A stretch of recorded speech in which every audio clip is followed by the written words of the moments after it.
මහා සංඝරත්නයේ අවසරයි හැම දිනකටම තෙරුවන් සරණයි මහා සංඝරත්නයේ අවසරයි අපි දැන් සාකච්ඡා කරන්නේ දීඝනිකායේ සංගීති සූත්‍රය. ඒ කියන්නේ දීඝනිකායේ සූත්‍ර 34ක් තියෙනවා. ඒකේ 33 වෙනි සූත්‍රය. ඒ 33 වෙනි සූත්‍රයේ කරුණු එක ගානේ තියෙන ගොඩවල් දෙක ගානේ තුන ගානේ හතර ගානේ ගාම 10ට යනකම් කරුණු සංග්‍රහ කරලා තියෙනවා. ඒක දැන් අපි කියවි ඉන්නේ 8 ගානේ තියෙන ඒවා. ඒ යටතේ අපි කලින් දවසේ කතා කළා ආර්ය අෂ්ටාංගික මාර්ගයේ අංග 8ට අදාළ දේවල්. Everybody. So, with the permission of the Venerable Sangha, Mahasangha, we are going to continue our readings of the Dīgha-nikāya long discourses, Sutta 33, the Sangiti or chanting together Sutta. So, it has these different lists of terms ordered by numbers. So, first there are 1 things, then 2 things. We have reached the 8 things, and last time what we did was the Michatta and Sammata, like the right, first was like wrong or improper or imperfected 8 things, and then the right or perfect thing, 8 things, which was basically the 8th of the path. එතකොට සම්මා දිට්ඨිය ගැන අපි වැඩිපුර කතා කළා. සම්මා සංකප්පත් කතා කළා, සම්මා වාචාත් කතා කළා. සම්මා කම්මන්ත කියන එක ඉඳන් තමයි මම හිතන්නේ අද ඉඳන් කියන්න තියෙන්නේ. සම්මා කම්මන්ත කියන එක මේ කම්මන්ත කියන වචනේ සිංහලෙන් කර්මාන්ත කියලා කියන්න පුළුවන්. දැන් සිංහලෙන් අපේ තියෙන්නේ වඩු කර්මාන්තය මොන හරි කර්මාන්ත තියෙන ගොවි කර්මාන්තය ආන්නේ වගේ කම්මන්ත කියන වචනේ ඒවත් අදහස් වෙනවා. අර අනාකූලාච කම්මන්තා ඒතම් මංගල මුත්තමන් කියන්නේ. එතන කම්මන්ත කියන්නේ කර්මාන්ත කියන එක තමයි. හැබැයි මෙතන කම්මන්ත කියලා කියන්නේ සම්මා කම්මන්ත කියන තැන කම්මන්ත යන එකෙන් අදහස් කරන්නේ ප්‍රාණඝාතයෙන් සොරකමින් සහ කාමමිත්‍යාචාරයෙන් වැළකීම තමයි මෙතන සම්මා කම්මන්ත කියන්නේ. So we talked about the first 3 things last time, that is right view, right thought, and right speech. Today we came to the 4th one, that is right action. So what is karmanta? Job or something like that? Yeah. So in Sinhala there is very similar word which means job or work, but here it means something a little bit different. So it is especially the actions where you avoid doing the bad actions, bodily actions, that is killing, stealing, and sexual misconduct. දැන් මේ පාලියනුත් කම්මන්ත කියන එකෙන් job එක අදහස් කරනවා. ඒක අර මංගල සූත්‍රයේ තියෙන එකම දෙන්නේ. So in the word kammanta is used in this one of the, there are 3 suttas that are used as the called the 3 suttas for the Perit chanting, and that is the blessings sutta. So within the blessings sutta there is kind of blameless something like blameless job really. So in there the word kammanta has this the other meaning. Yeah, but if you use work, it can like in English you can almost use the word work as like whatever you do. So what you do, so in this like what you do is your job, and what you do is like action is like you don't do bad things. In this case, like you don't steal, you don't kill, and so.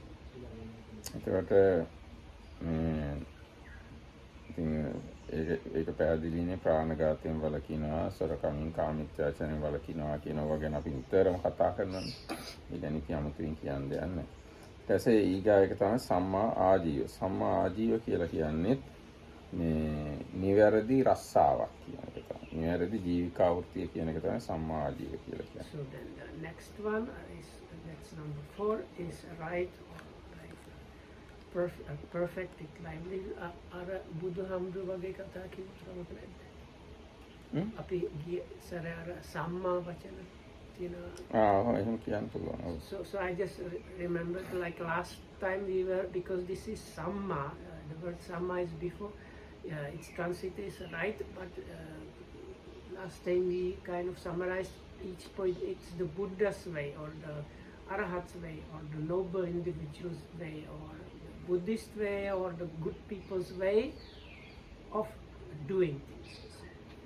So now this number 4 is again the Buddha's way and so on, lively. ඔව් දැන් අපිට ඒ අදහස අරන් මෙතෙන්ද කියන්න පුළුවන්. සම්මා ආජීව කියන්නේ බුදුවරු ජීවත් වෙන විදිය. ඒකම බුදුවරුන්ගේ ජීවිකා වෘත්තිය කියන එක තමයි සම්මා ආජීව කියන්නේ. ඒක රහතුන්ගේ ජීවිකා වෘත්තිය. ඒක ආර්යයන්ගේ ජීවිකා වෘත්තිය. එහෙම නැත්නම් බෞද්ධයන්ගේ ජීවිකා වෘත්තිය. එහෙම නැත්නම් සත්පුරුෂයන්ගේ හොඳ මිනිස්සුන්ගේ ජීවිකා වෘත්තිය කියන එක තමයි සම්මා ආජීව කියලා කියන්නේ.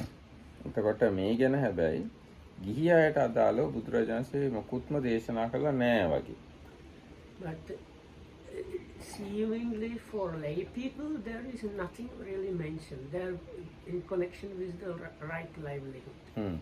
දැන් ඒ ගැන සූත්‍රවල තියෙන්නේ ඉදාවුසෝ එහෙනම් ඉදාවුසෝ අරිය ශාවකෝ සම්මා ආජීවෙන ජීවිකං කප්පේති. ඔය වාක්‍ය විතරයි තියෙන්නේ. ගිහි අයට නිවැරදි ජීවිකා වෘත්තිය ගැන බුදුරජාණන් කියන්න ගිහිල්ලා නෑ මොකක්වත්. So the definition ගිහි අයට ගොඩක් අමාරු ඇති නිවැරදි ජීවිකා වෘත්තියක් කරන්න. ඒ කියන්නේ කියලා නෑ කියන්නේ. The definition in the suttas that talk about this point exactly is this somewhat self-explanatory statement: a noble disciple living by the right livelihood or right means is what is meant by right livelihood. හැබැයි ගිහි පැවිදි අය සම්බන්ධයෙන් අතිවිශාල විස්තර තියෙනවා. දැන් අර අපි මුල් සූත්‍රවල කියුවේ චූල සීල, මජ්ක්‍ධිම සීල, මහා සීල කියලා. ඒකේ මහා සීල යටතේ තියෙන දිගටම භික්ෂුන් වහන්සේලාගේ ජීවිකා වෘත්තිය පිළිබඳව. So when we so this is part of our reading of Digha Nikaya long-standing project, and in the beginning, the first suttas they are in the called in the like a virtue section. So let's say first third of the long discourses, they have this same part about the lesser sila, middle sila, lesser virtue, middle virtue, and greater virtue. So this part about the greater virtue has all kind of points that have to do with ordained people livelihood really, and mostly about the points what are not suitable things for ordained people to do. ඔව් ඒ කියන්නේ දැන් පැවිදි වෙච්ච අය වංචාවක් රැවටිල්ලක් නැතුව අවංකව තමන්ගේ චීවර පිණ්ඩපාත සේනාසන ගිලන්පස හොයා ගන්න ඕන. ඉතින් ඒකට අදාළ වංචා කරන ආකාර සහ ඒවෙන් වළකින ආකාර වශයෙන් දීර්ඝ විස්තර තියෙනවා. හැබැයි ගිහි අය සම්බන්ධයෙන් එහෙම නැහැ. So the ordained people are supposed to get their means, that means the robes, food, lodgings, medicine, and medicine, let's say, by honest, uncrooked, undeceitful means. So is that there are all kind of stipulations and like advices and corrections by the Buddha. So like quite extensive ones, but for lay people there is nothing too much there really. In this sutta, but in Anguttara Nikaya there is the 5 traits. ඒක විතරයි තියෙන්නේ. ඒ කියන්නේ වෙළඳාම් පහක් තියෙනවා නොකල යුතු. ඒක විතරයි කියන්න තියෙන්නේ. කියන්නේ සත්ත්ව වනිජ්ජා, සත්ත්ව වනිජ්ජා, විස වනිජ්ජා, ඒක සිංහලෙන් මට කිව්වොත් මේ මස් පිණිස සතුන් වෙළඳාම.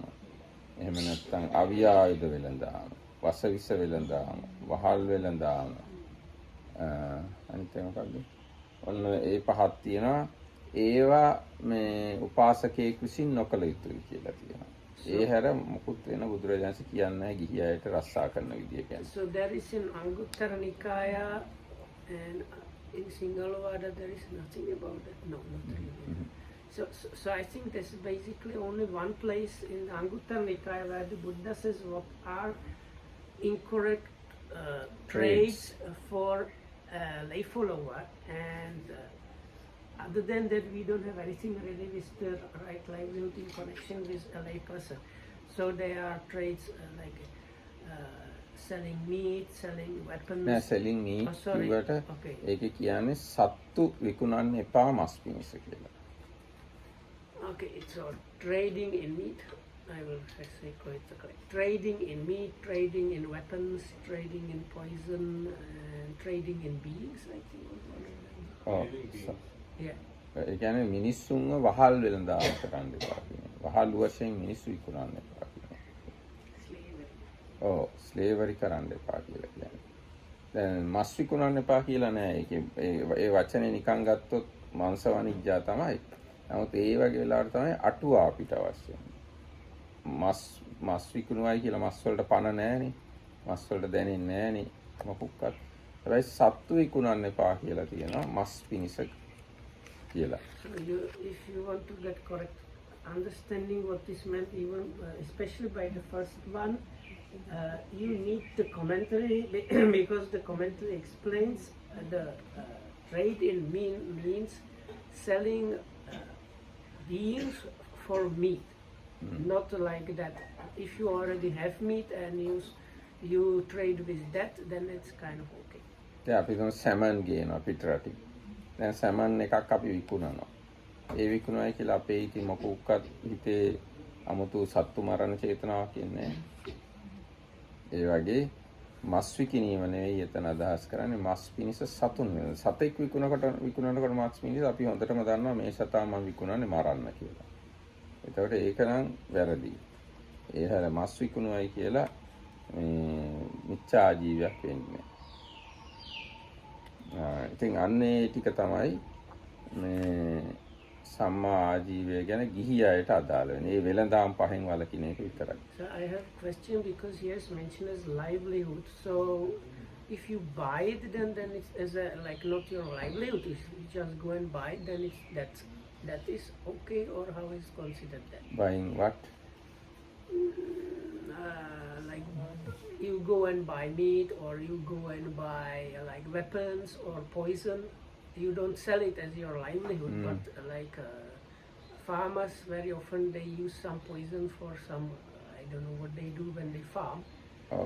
ඒ ගැන මොකක් සඳහන් වෙන්නේ මිලදී ගැනීමේ වැරදි ගැන සඳහන් වෙන්නේ නැහැ විකිණීම ගැන විතරයි එතන කියලා තියෙනවා. So the answer is that it's not about buying those things. It's if you are a tradesman, you have trade, and what you are selling is this one of the 5 things. So, if there are no sellers of those things in the Buddhist society, there can be no buyers of those things in the Buddhist society also. Yes. Sellers are required for buyers, right? Yes, so Buddhist society we have both sellers and buyers. Right, so if there are no sellers of weapons, there could be no buyers of weapons in a Buddhist society, right? Yes. So the prohibition will go both way, I think, ultimately. It's not one way. It's a double way. Anyway, in Buddhist society both are available. Although Buddha said not to do, I know that's. but both are available. Buddhist society and non-Buddhist society, every society, these people are there. එතකොට ඔන්න ඒ තමයි සම්මා ආජීවය ගැන තියෙන්නේ. භික්ෂුන් වහන්සේලා ගැන කතා කරන්න ගියොත් නම් දීර්ඝ විස්තරයක් තියෙනවා. විශේෂයෙන්ම අභිධර්මයේ තියෙන එක විභංගයක් නේ. මට එතන හරියට මතක ඒකෙන් අරගෙන විසුද්ධි මාර්ගයට දාලා තියෙනවා. විසුද්ධි මාර්ගයේ දීර්ඝ වශයෙන් තියෙනවා ආජීව පාරිශුද්ධ සීලයට ලොකු විස්තරයක්. අන්න එකෙන් බලා ගන්න පුළුවන් භික්ෂුන් වහන්සේලාගේ සම්මා ආජීවය මොන වගේද. So in the Abhidhamma as well as in the Visuddhimagga there are very lengthy and detailed explanation what is considered as the purification of livelihood and all kind of points there. So if you want more details about the purification of livelihood as an ordained person, you can refer to those. ඊට පස්සේ සම්මා වායාම කියන එකත් අපි හොඳට කියවලා තියෙන එකක්. ඒ ගැනත් අපිට කියන්න පුළුවන් සම්මා වායාම කියන්නේ බුදුවරු ගාව තියෙන වීර්යය.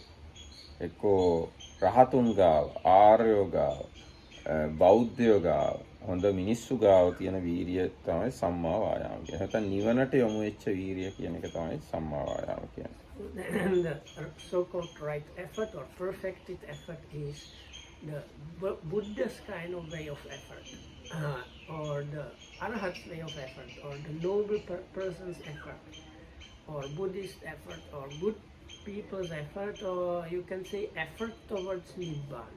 එහෙම නැත්නම් සුගතියට යොමු වෙච්ච වීරිය, යහපතට යොමු වෙච්ච වීරිය. අන්න ඒ ඔක්කොම සම්මා වායාම කියලා කියන්නේ. Or you can also say that's the effort towards something genuinely good, or towards a good rebirth, if you like. ඒක හතරට බෙදලා තියෙනවා. නූපන් අකුසල් නොඉපදවීම, උපන් අකුසල් ප්‍රහාණය කිරීම, නූපන් කුසල් ඉපදවීම, උපන් කුසල් රැක ගැනීම කියලා හතරට බෙදලා තියෙනවා. So it's the four things that we talked about a few times before, as the four rightful strivings, and in many other places. So probably you are familiar with that. That is the you are trying to abandon all the bad, unwholesome things that you already have, and prevent new arising from the unwholesome things. That is the second one. And you are nurturing let's say nurturing the arising of the wholesomeness that you still don't have, and the kind of wholesomeness you already have, you protect it and develop it. So you have these four aspects of the right effort. එතකොට මේ එතන කියවනේ අකුසලයේ කියලා. නූපන් අකුසල් නූපදනවා කියලා. අකුසලයේ කියලා කිව්වම ඒ කියන්නේ මොනවද හිතෙන්නේ? අකුසලයේ කියන්නේ මොකක් කියලා හිතෙන්නේ? So now in this definition, wholesomeness and unwholesomeness was mentioned. So when that was being mentioned, what did you think that these words of wholesome and unwholesome some refer to? අකුසලයේ කියන්නේ මොකක්ද කියලා කියමුකෝ ඉස්සෙල්ලා. මිත්‍යා කියන්නේ මොකක්ද? මිත්‍යා කියන්නේ අකුසලයට වැරදි කියන්නේ මොකක්ද? වැරදි කියන්නේ මිත්‍යා කියන්නේ අකුසලයේ කියන්නේ මොකක්ද කියලා මම අහන්නේ.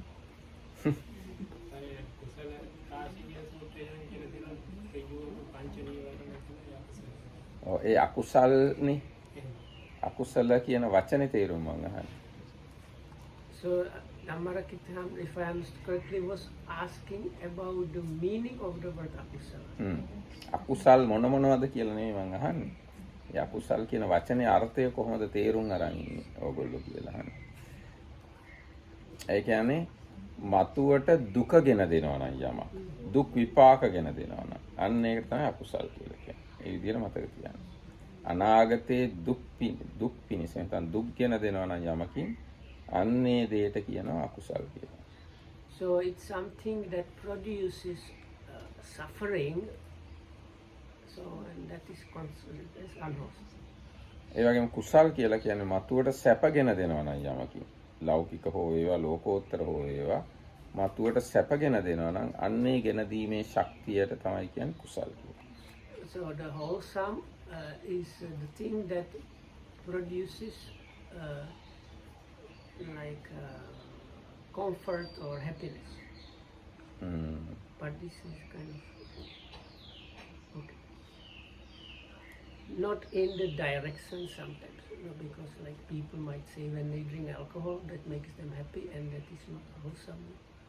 ඒ කියන්නේ එතකොට මේ සැපේ කියන්නේ මොකක්ද කියලා අපි ඉතින් තව විග්‍රහ කරගන්න ඕන. මතුවට සැපගෙන දෙනවා නම් ඒක කුසල්. එතකොට ඒ සැපේ හැබැයි කොහොමද ඒක තීරණය කරගන්නේ? We can put it in the negative definition. Is the thing that does not cause suffering.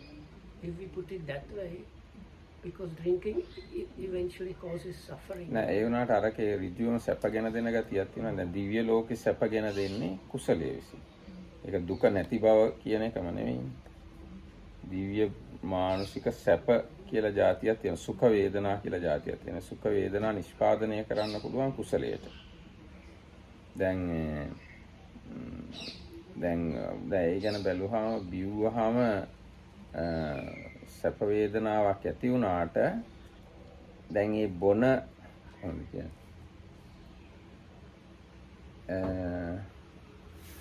අකුසලයේ මේ ඒ අකුසලය හා සමගම සැපේ තියෙනවා. අකුසලය කියන එක දුකින්ම යුක්ත නැහැ. මතුවට මේ දුක් ගෙන දෙන්න පුළුවන්. දැන් අපි හිතමු දැන් ලෝභයෙන් මොකක් හරි කරන ලෝභ සිත ආරම්භ බැලුවොත් ලෝභ සිතේ තියෙනවා සෝමනස්ස සහගතව. සෝමනස්ස සහගත දිට්ඨිගත සම්පයුක්ත විප්‍රයුක්ත ආදී වශයෙන් ලෝභ මූල සිත් තියෙනවා. ඉතින් ඒ ලෝභයෙන් සතුටින් දෙයක් කරන්න පුළුවන්. නමුත් මතුවට ඒක දුක් ගෙන දෙන්න පුළුවන්. So this problem is that especially with the greediness root, because it's not always directly that unwholesomeness is connected with pain, or that wholesomeness is like so. So you can the greediness is very often connected with pleasant experiencing, but the kind of mind state that is operational at that point, when it gives its own result, that will be something unpleasant. ඒ කියන්නේ දැන් බොනකොට සැපදායක වෙන්න පුළුවන්. හැබැයි බීම නිසා මතුවට එන විපාක සිත් සැපදායක වෙන්නේ නැහැ. So ඒකයි ඒ විදිහටයි ඒක තේරෙන්නේ. මතුවට දුක් ගෙන දෙන ශක්තිය තමයි අකුසලයේ කියන එකෙන් අදහස් කරන්නේ. ඒ කරන වෙලාවේ දුක් ගෙන දෙනවා කියන එක නෙවෙයි. ඒක මෝරලා විපාක දෙනකොට දුක් ගෙන දෙන්න පුළුවන්. So like when you drink or even smoke, it might feel nice at that moment, but the result of that action, when it gives its result, is unpleasant. ඔව් දැන් හොරකම් කරනකොට සතුටින් හොරකම් කරන්න පුළුවන්. කාමයේ වර්ධ හැසිරෙනකොට සතුටින් කාමයේ වර්ධ හැසිරෙන්න පුළුවන්. බොරුවක් කියනකොට සතුටින් බොරු කියන්න පුළුවන්. ඒ කරන වෙලාවේ සතුටින් කිරි කරයි කියලා හරියන්නේ මතුවට දුක් ගෙන දීමේ හැකියාවක් තමයි ඒ ක්‍රියාවේ තියෙන්නේ. එන්නේ මතුවට දුක් ගෙන දෙන ඒවට තමයි අකුසල් කියලා කියන්නේ. So like when you are basically this sexual misconduct means cheating on your husband or wife, it is probably feeling very pleasant, but when that action gives the result, that is going to be unpleasant. So when you are lying, you are maybe lying with a kind of laughing, very happy mind how you cheat somebody, but when that result, when that gives the corresponding result, the result is not going to be good. ඔව් ඒකයි. එතකොට අර අර්ථ දැක්වීමේ වරදක් පේන්නේ නැහැ. මතුවට දුක් ගෙන දෙන්නේ යමකින්ද ඒකට කියනවා අකුසල් කියලා. ඒ කරන වෙලාවේ දුක තියෙන්න ඕන කියලා එකක් නැහැ. මතුවට දුක් ගෙන දෙන්න පුළුවන්. So when we talk about something which gives or leads to suffering, that has this like in meaning in the karma vipaka sense, not in the just immediate visible result. එතකොට දැන් ඒක පැහැදිලි. කුසලය කියන්නේ මතුවට සැප ගෙන දෙන ශක්තිය ස්වභාවය තමයි කුසලය කියලා කියන්නේ.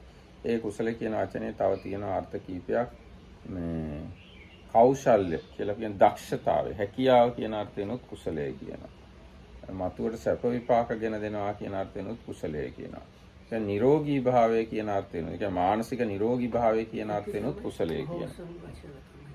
මේ හතරම මේ අර්ථ හතරම අටුවාව පෙන්නලා තියෙනවා. So there are other meanings to the word wholesome, kusala. So the last one, the English one, it's the last of the definition that fits the best, the English translation of wholesome. Another one is like skillful or clever actually. So the first one mentioned was in the end what kind of result it gives. So in case of the wholesome, in the end it gives you a pleasant result. නිරෝගී බව. And no, that's the wholesome. Yeah. නිරෝගී බව සැප විපාක ගෙන දෙන එක දක්ෂතාවය තව එකක් වෙනවට මතක් වෙන්නේ. එතකොට දැන් ඒ ඇසුරෙන් අකුසලයේ කියන එකත් තේරුම් ගන්න පුළුවන්. මතුවට දුක් විපාක දෙන එක, රෝගී භාවය, එහෙම නැත්නම් මේ අදක්ෂතාවය. අන්න ඒ තමයි අකුසල් කියලා. So the unwholesome then would be something, as the word unwholesome suggests, kind of wrong or sick in a way. it's something that eventually in the end gives suffering, and it is in a way kind of unskillful or not clever way of doing things. සින්දු කියන එක රටක වගේ එකක් කොහොමද කියන්නේ සින්දු කියන එකකින් තව කෙනෙකුට සැනසෙන්න පුළුවන් නැත්නම් ඒක තුනක් දැන් ඩොගි භාවය තියෙන්න පුළුවන් ඒක මොකද ඒ වගේ එකක් බලන්න මේ හිතේ තියෙන අර ලෝභ දෝෂ මොහද අලෝභ දෝෂ මොහද තියෙන චෛතසික බලන්න ඕනේ. යම් සින්දු කීමක් ලෝභ දෝෂ මොහ වලින් කෙරෙනවා නම් ඒ සින්දු කීම අකුසල සහගතයි. යම් සින්දු කීමක් අලෝභ දෝෂ මොහ වලින් කරනවා නම් ඒ සින්දු කීම කුසල සහගතයි. අපි තමයි භක්ති ගීත කියනවා, පිරිත් කියනවා. ඒ වගේ දේවල් කරද්දී අලෝභ දෝෂ මොහ සහගතව කළොත් ඒක මිහිරි දෙයක් වුණත් ඒක කුසලයක්. ඒ වගේම තව මොකක් හරි මිහිරි සින්දුවක් කියන්න පුළුවන් අහන එක්කෙනාටත් ලෝභය ඇති වෙනවා කියන එක්කෙනාත් ලෝභයෙන් කියන්න පුළුවන්. ඉතින් ලෝභ දෝෂ මොහ වලින් යමක් කියනවා නම් ඒවා කුසල්. එහෙම තමයි කියන්නේ. අලෝභ දෝෂ මොහ වලින් කියනවා නම් කුසල්. අහන කෙනාට මිහිරි කියන එකම නෙමෙයි එතන ප්‍රශ්නේ. වැදගත් කාරණා. Buddha says same thing even about chanting, according to my mind. There are like dangers in chanting, and one of them is when you yourself start like feeling how it's kind of sweet.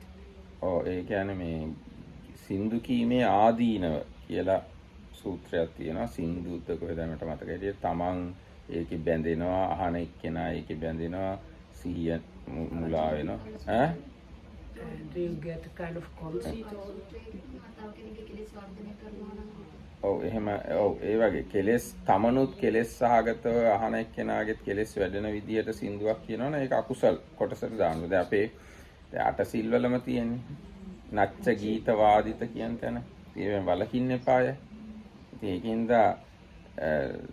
නච්ච ගීත වාදිත කියන මේ දේවල් පසුබිමේ තියෙන ලෝභ දෝෂ මොහ.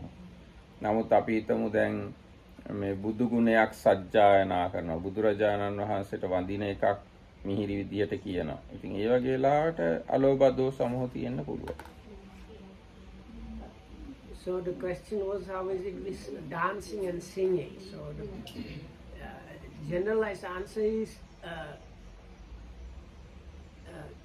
normal dancing and singing is kind of usually considered on the side that is discouraged if you keep the 8 precepts or more, because very often you get the 3 unwholesome roots, or one of them or combination of them active, or you can say it can lead to production of defilements in you or in others. So that's why the singing and dancing are kind of it's. හැබැයි ඒක මේ අටසිල් ගන්න අයට තමයි ශික්ෂාපදේ. අනිත් අයට එහෙම ශික්ෂාපදයක් නැහැ. අනිත් අයට නැටුම් ගැයුම් වැයුම් කරන්න පුළුවන්. පන්සිල් රකින්න අයට. පන්සිල් රකින්න අයගේ සීලය කැඩෙන්නේ නැහැ. නැටුම් ගැයුම් වැයුම් කළයි කියලා.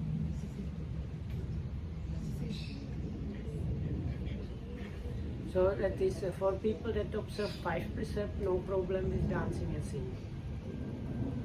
But in the Sigalaka Sutta, Sigalaka is not a 5 preceptor or 8 preceptor, and Lord Buddha still advises him not to do 6 things, one of which is going to fairs and all those kind of things, parties and all those things. Yeah, but there it's, according to my memory, it is kind of overindulgence in those things, not not doing it at all.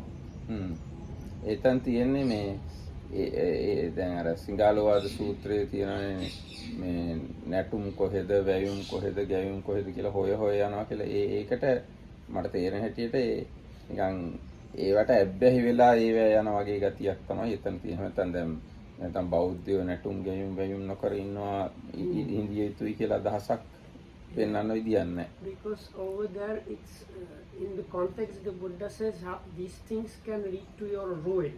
So if you sometimes watch somebody dancing and singing, you are not going to get the ruin that is mentioned there, like because you overindulge in the dancing and singing, you are not doing your job and you are spending all the money on it.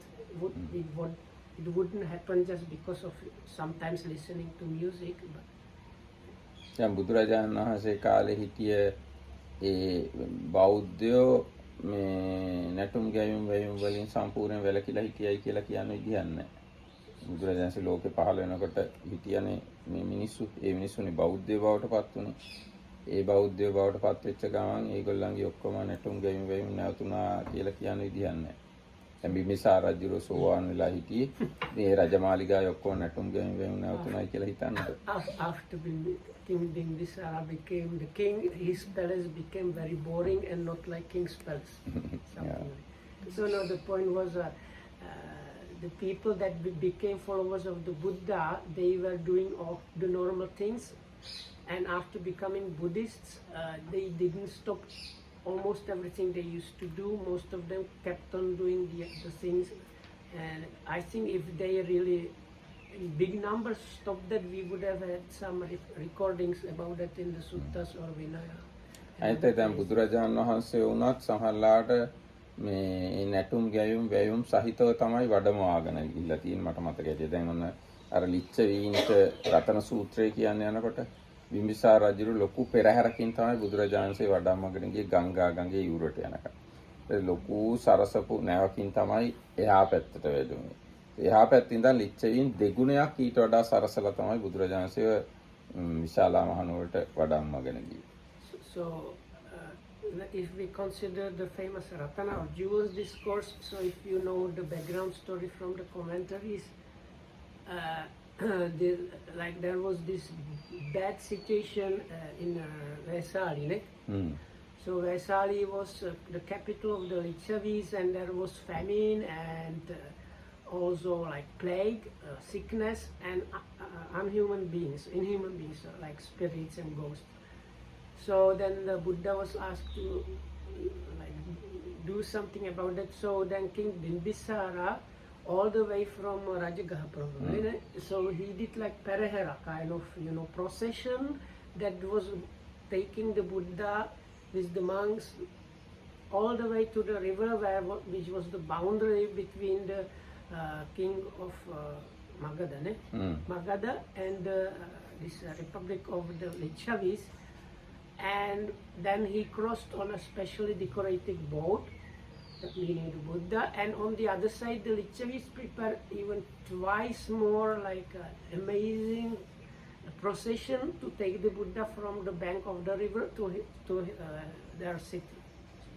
So then even the Buddha like probably sometimes happened to see all things that would be considered as kind of performances. ඒකට බුදුරජාණන්සේ ගාවටම ඇවිල්ලා අර ලස්සන සින්දුවක් කියවන බේලුව පණ්ඩුව වීණා වාදනය කර කර පංචසික. ඒ සින්දුව බැලුවාම තේරෙනවා ඉතින් බුදුරජාණන්සේ කිසිම සින්දු කියන තහනමක් අරලා නැහැ. Shut up and get lost. බුදුරජාණන්සේ සින්දු අහගෙන ඉඳලා තිනවා අටුවාව කියන ඒ සින්දුව ඇහුවයි කියලා බුදුරජාණන්සේ කිව්වේ කිසිම ලෝභයක් ඇති වුණේ නැහැ කියලා. So or in this Sakkapanya Sutta, so this is beginning of Sakkapanya Sutta from Digha Nikaya, or the questions of Sakka. This one of these divine musician with his divine lute came and played a song for the Buddha. So the Buddha didn't tell him, oh, no songs, get lost. Or the commentary says, of course, even though it was a sweet song, the Buddha's mind didn't react in any kind of greediness because he was the Buddha. But you can understand about the dancing and singing that, like, you should not get kind of extremist. දැන් පන්සිල් සමාදන් වෙච්ච අයට කිසි ප්‍රශ්නයක් නැහැ. අටසිල් සමාදන් වුණොත් තහනම්. සාමාන්‍ය බෞද්ධයෝ අටසිල් සමාදන් වෙලා ඉන්න අය නෙවෙයිනේ. පන්සිල් රකින්න අයනේ. ඉතින් ඒගොල්ලන්ට තහනමක් නැහැ. Can we say also for the eight precepts, usually they have like idea when they have the 8 precepts to be more into the spiritual practice, so then getting engaged in songs and dancing is taking from the spiritual practice actually.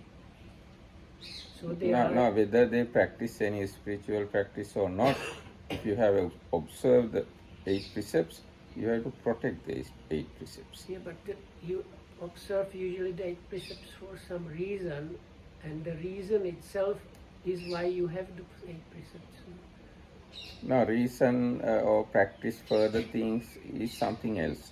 It is very clearly explained. This is the way each precept break and not break. So according to that criteria, you will find whether you do anything better or not. 8 precepts, if you break, it is broken. ඒ කියන්නේ දැන් අටසිල් කැඩෙන විදිහ විස්තර කරලා තියෙනවානේ. අටසිල් සමාදන් වෙලා භාවනා කළත් භාවනා නොකළත් මොනවා කළත් අටසිල් කැඩෙන විදිහට වැඩ කළොත් අටසිල් කැඩෙනවා. දැන් පන්සිල් ගැනත් තියෙන පන්සිල් කැඩෙන විදිහට වැඩ කළොත් පන්සිල් කැඩෙනවානේ. දැන් පන්සිල් උනත් ගිහියෙක් කෙනෙක්ට ඕන තරම් භාවනා කරන්න ඇතිනේ. පදනමක් තියෙනවානේ. පන්සිල් මත ඉඳගෙන මේ සෝවාන් සකදාගාම අනාගාම වෙන්න උනත් පුළුවන්. ඉතින් මේ එහෙම භාවනා නොකලත් කළත් පන්සිල් කැඩෙන විදිය කියලා තියෙනවා. මෙන්න මේ කරුණු එකතු වුණාම පන්සිල් කැඩෙනවා කියලා. ඒ වගේම තමයි අටසිල් ගැන. මෙන්න මේ කරුණු එකතු වුණාම අර ශික්ෂාපද කැඩෙනවා. My point was, if you meditate to attain path knowledge, you are definitely not listening to songs and watching people dance. So I was not discussing that that 5 precepts is not enough or not, but the 8 precepts help you to be more pure, which is like the. ඔව් නෑ එහෙනම් දැන් පන්සිල් වලට වඩා අටසිල් රකින්න එක ඉහළයි. අටසිල් රකින්නට වඩා දසසිල් රකින්න එක ඉහළයි. දසසිල් රකින්නට වඩා උපසම්පදා සිල් රකින්න එක ඉහළයි. එහෙම සීලය වඩන්න පුළුවන්. දැන් ඒ වුණාට ඒ ශික්ෂාපද කැඩෙන විදිහක් තියෙනවානේ. ඒ කැඩෙන විදිහට වැඩ කළොත් කැඩෙනවා. ඒ විදිහට උනේ නැත්තම් කැඩෙන්නේ නැහැ. Attasil onwards, you should not go do those things, right? Music, dance, parties, all that. Yes. අටසිල් onwards, yes. හැබැයි අටසිල් වලට මෙහාට කරන්න පුළුවන්. Before අටසිල් you can do anything. That's why Sigalaka wasn't told not to do but reduce it, I guess. දැන් එහෙම නැටුම් ගැයුම් බෞද්ධයන්ට තහනම් වුණොත් එහෙම දලදා පෙරහැර කරන්න වෙන්නේ නැහැ. අපේ මොකුත් පෙරහැරවල් කරන්න වෙන්නේ නැහැ. Not good. How it is good? දැන් බුදුරජාණන් වහන්සේට පූජාවක් නේ කරන්නේ බෞද්ධයෝ. ඒ පූජාව කරන්න වෙන්නේ නැහැ බෞද්ධයන්ට. දලදා පෙරහැර නැහැ. ඒ කියන්නේ මිනිස්සු බුදුරජාණන් වහන්සේට රූප, ශබ්ද, ගන්ධ, රස ඕවෙන් තමයි පූජා කරන්නේ. ඉතින් ඒ පූජාව කරන්න වෙන්නේ නැහැ නැටුම් ගැයුම් බෞද්ධයන්ට තහනම් වුණා. කියන්නේ ගිහි අයගේ ජීවිතයේ ඒ විදිහට තියෙන වැගියෝ විදිහට. ඉතින් ඒකයි. ඉතින් ඒකින්ද අපේ ඔය තියෙන සියලුම සංස්කෘතිකාංග පන්සිල් රැකගෙන ඉන්න කෙනෙක්ට කරන්න පුළුවන්. අටසිල් රැක්කොත් එහෙම දැන් නැට්ටුවන්ට අටසිල් සමාදන් කරොත් නම් නටන්න බෑ. එහෙම කරන්නේ නැහැ නේ අපි. ඒක මෝඩ වැඩක්. නැට්ටුවන්ට අටසිල් සමාදන් කරොත් ඒගොල්ලන්ට සින්දු කියන්නත් බෑ නටන්නත් බෑ. ඒක ඉතින් අප්‍රායෝගික මෝඩ වැඩන්නේ බෞද්ධයෝයි කියලා එහෙම කියන එක. බෞද්ධයෝ වශයෙන් පන්සිල් රැක්කහම ඇති. ඊට වැඩියෙන් ඕනනම් එයා වෙනම එක්කෙනෙක්. එයා සාමාන්‍ය සමාජයෙන් අයින් වෙලා වෙනම අටසිල් රකින්න කෙනෙක් එක්ක දසසිල් රකින්න කෙනෙක් බවට පත් වෙලා වෙනම ඉන්න ඕන. ඉතින් සාමාන්‍ය අපේ සමාජය කියන්නේ නිති පන්සිල් පොහොය අටසිල්. නිරන්තරයෙන් පන්සිල් රකින්න ඕන. පොහොය දවස්වල විතරක් අටසිල් රැක්කම ඇති. So, and the point was prohibiting the dancing and singing altogether, or the shows like that would be like really impractical. So Dhammarakita Hamudu made funny point that the dancers in the Parahera, the Kandi Parahera, if they observe 8 precepts, they cannot do their job, then they would just be walking there in white clothes and doing nothing probably. So anyway, so even as Buddhists, the 5 precepts for the normal occasions are good enough. The 8 precepts and higher than 8 precepts is there for like special occasions where you kind of step aside from the normal lay society and work and so. So Bante, it's okay for monks to watch Perahar, no?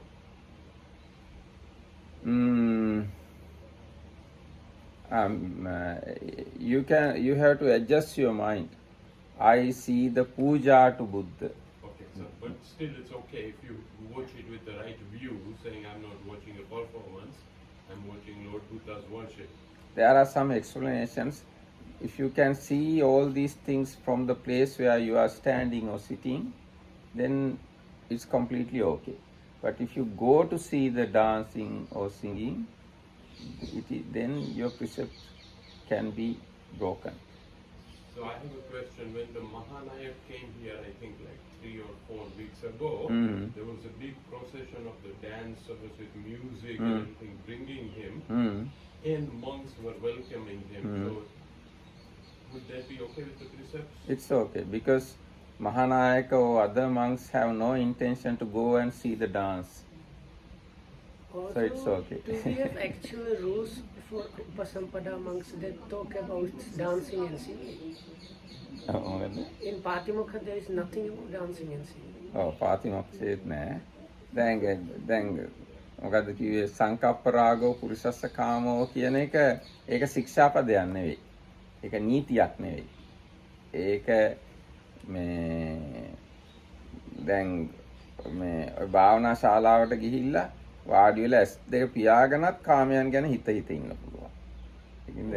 ඒකේ මේ ශික්ෂාපදයක් සීලයකට සම්බන්ධ නෑ ඒක. Because virtue is mostly to do with kind of practical things. So you can have sensual thoughts, you go to meditation or close your eyes and you can think about any kind of sensual thing you like and you are seemingly sitting in the meditation or and meditating. So. දැන් දල වශයෙන් ගත්තොත් මේ සංකප්ප රාගය තමයි පුරුෂයාගේ කාමය එහෙම කියලා කියනවා. ඉතින් ඒ සංකල්ප රාගය කියන එක අනාගාමී වුණාම තමයි නැති වෙනවා ඇත්තේ. ඒකෙන් ඒක තියෙන්න පුළුවන් හිතේ.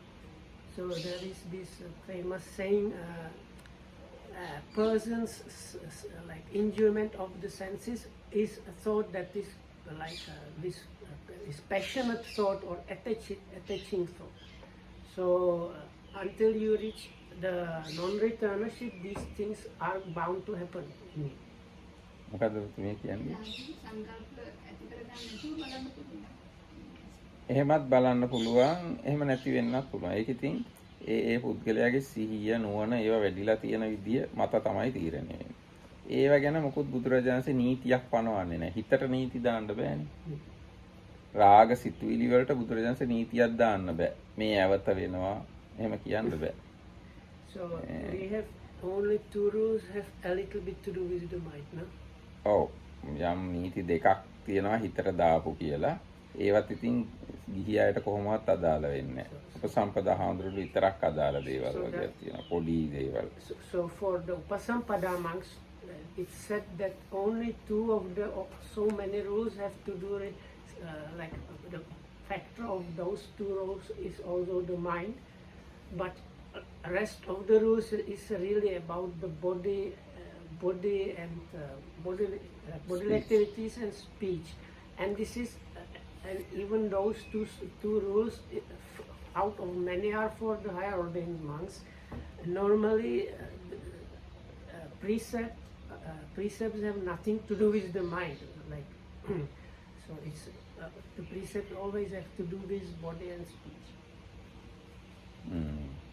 Because the mind is very let's say if you had like something like 5 precepts and we had extra precept, don't get greedy, so then nobody will be probably able to, unless they are anagamis or anahats, they will be always breaking the precepts.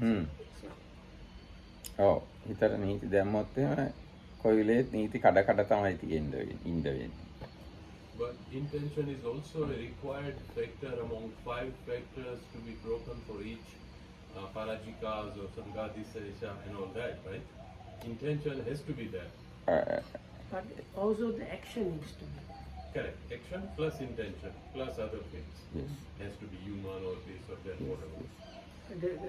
This discussion was about like a rule about mind only. So that if you have rule about mind only, that would be like, and nobody knows.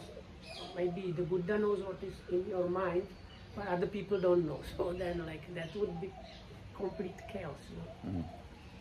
එතකොට ඒකත් මතක තියෙන. හිතට කිසිම නීතියක් දාලා නැහැ බුදුරජාණන් උපසම්පදා හාමුදුරුවන්ටවත්. අර චූටි දුක්ඛටාපති දෙකක් වෙන දුක්ඛටාපතියක් වෙන්න පුළුවන් එකක් නිස්සංගිපචිති එකක් වෙන්න පුළුවන්. ඒ හැර මේ නීති දාලා නැහැ බුදුරජාණන් වහන්සේ. හැබැයි ඇඟට සහ වචන වලට කායික සහ වාචික ක්‍රියාවලට 100,000 ලක්ෂ කෝටි ගාණක් වුණත් නීති තියනවා කියලා කියන්න පුළුවන්.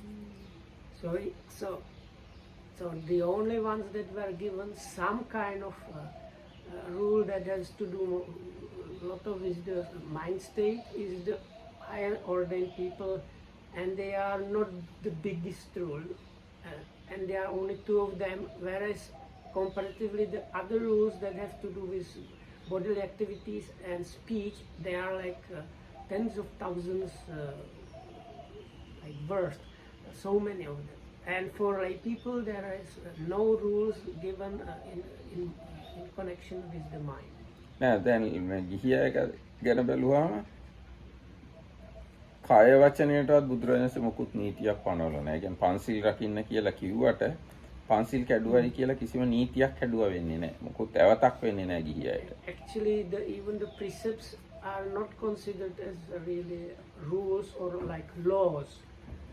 So if you are a layperson and you break the 5 precepts, you have broken the 5 precepts, but that's it. Whereas the monks, they are really like rules and regulations, and if we break them, there are some other like things that are happening if you want to correct them or things like that. ඔව් ඒකින්ද ගිහි අයයි පැවිදි අයයි ඉතාම වෙනස් ගතියක් තියෙනවා මේ නීති ගැන කතා කරද්දී. ගිහි අයට කිසිම නීතියක් පනවලා නැහැ බුදුරජාණන්සේ. භික්ෂුන් වහන්සේලාට නීති 100,000 ගාණක් පනවලා තියෙනවා. So that is one of the biggest differences between ordained people and lay people. That is, the Buddha did not like establish any real rules or laws for the lay people, but for the ordained people there were like thousands upon thousands. එතකොට ඔන්න දැන් අපි මේ කතා කර හිටියේ සම්මා වායාමක. දැන් ඒකේ අර කුසලයේ අකුසලයේ කියන එක ගැනයි මට කියන්න ඕනේ. කුසලය කියලා කියන්නේ දක්ෂතාවය කියන එකේ වචනේ නිකන් කෞශල්‍ය කියලා සිංහලෙන් කියන්නේ. ඒ වගේම ඒකේ අදහස් වෙන්නේ මතුවට සැප විපාක ගෙන දෙන දේ කියන එක. ඊට පස්සේ නිරෝගී භාවය කියන එක. තව එක අර්ථයක් තියෙනවා. ඉතින් ඒ අනුව අකුසලයේ කියන එකත් තේරුම් ගන්න පුළුවන්. අකුසලයේ කියන්නේ රෝගී භාවය, අදක්ෂතාවය, මතුවට දුක් විපාක ගෙන දෙන දේ කියන එකයි. So this was all started with the discussion of the right effort, where the definition mentioned wholesomeness, and that is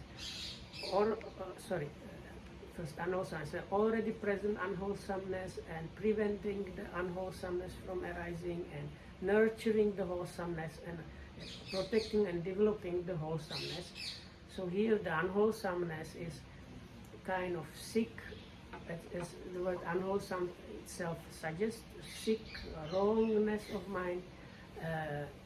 It is unskillful, unclever way of doing things, and eventually it brings suffering. So the so-called wholesome is the opposite. So it's wholesome, kind of healthy mind. It is skillful, clever way of doing things, and eventually it brings comfort or happiness, or we can say it does not definitively ever bring unhappiness or like pain. දැන් මට හිතුණා අර බුදුරජාණන් වහන්සේ සින්දුවක් අහගෙන හිටියා කියලා. ඒ මොකක්ද ඒ සින්දුව කියලා කියන්නේ? අහලා තියෙනවද කවුරු හරි මොකක්ද ඒ සින්දුව කියලා? ඔව්. ඒක අහලා තියෙනවද? ගොඩක් අය අහලා නැතුනේ. ඉනිත හඳුරෝ can you read that song? මගේ ගාව පොත නෑ මේ ඉංග්‍රීසි තියෙන කියන්නේ.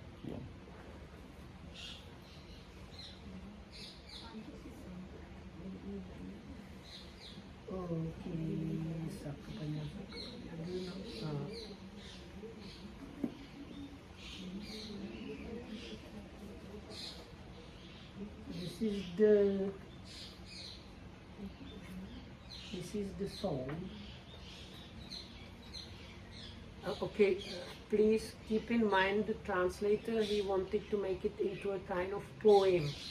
So sometimes the translation was very like because he liked to make it like a poem, so the accuracy is gone. Okay.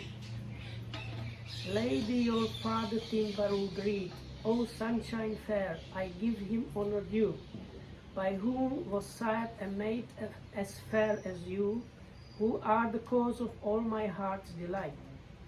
Delightful as the breeze to no one who sweats, to one who sweats, or as a cooling draught to one who thirsts. Your radiant beauty is to me as dear as the Dhamma is to Arahats. Just as medicine to him who is ill, or nourishment to one who is starving still, bring me, gracious lady, sweet release, with water cool from my consuming flames. The elephant, oppressed by summer heat, seeks out a lotus pool upon which float petals and pollen of that flower. So into your bosom, sweet, I would plunge. As an elephant urged by the goat pays no heed to pricks of lance and spear, so I, unheeding, know not what I do, intoxicated by your beauteous form. By you my heart is tightly bound in bonds, all my thoughts are quite transformed, and I can no longer find my former course. I am like a fish that's caught on a baited hook. Come embrace me, maiden fair of ties, seize and hold me with your lovely eyes, take me in your arms, it's all I ask. My desire was slight at first, O maid of wavering tresses, but it grew apace, as grow the gifts that Arahats receive.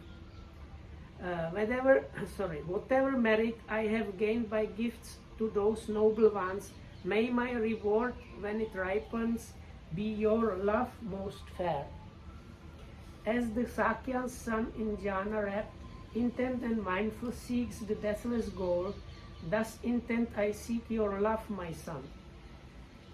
Just as that sage would be rejoiced if he were to gain supreme enlightenment, so I would rejoice to be made one with you. If Sakka, Lord of the 33 gods, were perchance to grant a boon to me, it's you I would crave, my love for you is so strong. Your father, made so wise, I venerate, like a sal tree fairly blossoming, for his offspring's sake so sweet and fair. So, read a little bit further how to see the Buddha's idea. So, when he heard this, the Blessed One said, Panchasika, the sound of your strings blends so well with your song, and your song with the strings, that neither prevails excessively over the other. When did you compose these verses on the Buddha, the Dhamma, and the Arahats, and love? Bhante, it was when the Blessed One was staying on the bank on the river Neranja under the goatshead banyan tree prior to his enlightenment. At that time I fell in love with the lady Bhadda, bright as the sun, daughter of King Timbaru of the Gandhabas. But the lady was in love with somebody else. It was Sikaddi, the son of Matali, the charioteer, whom she favored. And when I found and I could not win the lady by any manner or means, I took my yellow beluga wood lute and went to the home of King Timbaru of the Gandhabas, and there I sang these verses. එතකොට දැන් බුදුරජාණන් සිතින් මේ සින්දුව අහලා දොස් කිව්වේ නෑ. බුදුරජාණන් කිව්වේ ආයි කටහඬ මියුසික් වලට ගැලපෙනවා, මියුසික් කටහඬට ගැලපෙනවා. මේ කවදද ඔයාවක හැදුවේ ඔය සින්දුව කියලා. බුදුරජාණන්සේ පන්සිල් රකින්න අයට මේ අටසිල් රකින්න ඒවා ගැන කියන්නේ නැහැ. හරි එහෙනම් අද දවසට අපි මෙතකින් සමාප්ත කරන හැම දිනකටම the Buddha did not scold him. He asked him like normally, when did you do this? And this was kind of good composition. So the Markidam's point was, so the Buddha for people that were on the level of 5% was not preaching in the bad sense of the he was not preaching to them about 8 precepts because he knew they are on the 5 precept level, and that's it. So may you be protected by the Triple Gem, and thanks for listening.